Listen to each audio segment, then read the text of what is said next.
بسم اللہ الرحمن الرحیم۔ السلام علیکم۔ الجابر چینل کے تمام ساتھیوں کو خوش آمدید کہتے ہیں۔ آج کی ویڈیو میں ہم آپ کو بتائیں گے کہ وہ کون سی آیت ہے یا وہ کون سی دعا ہے جس کے پڑھنے سے شیاطین اور جنات کو انسانوں کے مکانات میں رات گزارنے سے روک دیا جاتا ہے۔ اس سے پہلے تمام دوستوں سے گزارش ہے کہ جنہوں نے ابھی تک ہمارے چینل کو سبسکرائب نہیں کیا تو وہ سبسکرائب کر لیں اور ساتھ گھنٹی کے بٹن کو بھی دبا دیں تاکہ ہماری ہر نئی آنے والی ویڈیو سب سے پہلے آپ کو مل سکے۔ شکریہ۔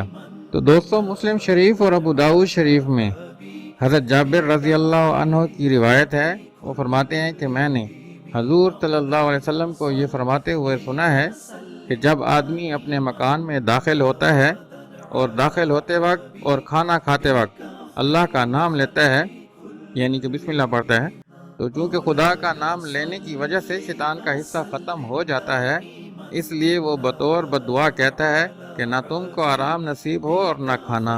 اور اسی طرح جب داخل ہوتے وقت تو اللہ کا نام لے لیتا ہے اور کھانے کے وقت بھول جاتا ہے، تو شیطان کہتا ہے کہ تجھے آرام ملے مگر کھانا نصیب نہ ہو۔ اور جب دونوں وقت اللہ کا نام لینا بھول جاتا ہے تو شیطان کہتا ہے تجھے آرام بھی نصیب ہو اور کھانا بھی۔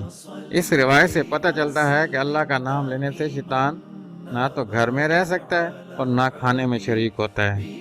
تمام مسلمان بہن بھائیوں سے گزارش ہے کہ گھر میں داخل ہوتے وقت، کھانا کھاتے وقت بسم اللہ پڑھ لیا کریں۔ اور ویسے بھی ہم تو مسلمان ہیں، ہم اپنا ہر کام بسم اللہ سے شروع کرتے ہیں۔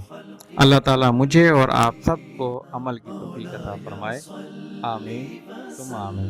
شکریہ۔ بك خير خلق كلهم مولاي